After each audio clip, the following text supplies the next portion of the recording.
So we all make mistakes. Now, as a business person, you want to plan ahead so that when you do make a mistake, you know exactly what to do. So there's a great Winnie the Pooh-ism. I remember reading to my kids in one of the books, and I can't remember who said it, I think Christopher Robin, and he's saying to Pooh, planning, and he talks about planning is what you do before you do it, so that when you do it, it's not all messed up.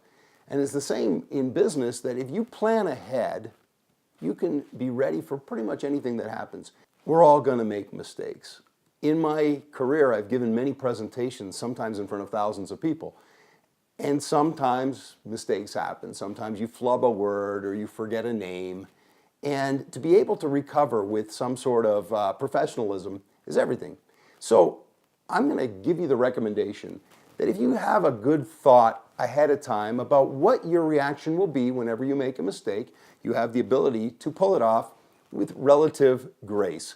So here's the way that I do it. Now, you plan ahead what works for you. But let's say that you get somebody's name wrong. This is a fairly common mistake that you will do in business.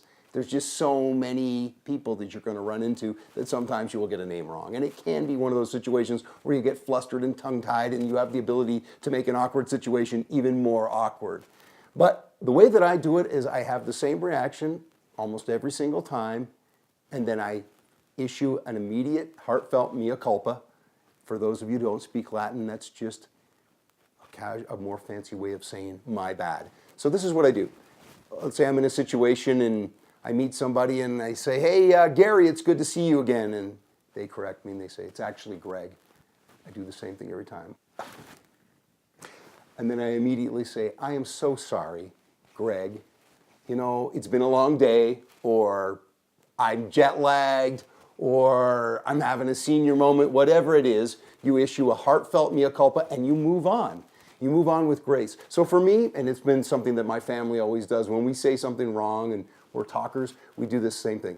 I'm so sorry. I got that wrong. That's my bad. And you move on.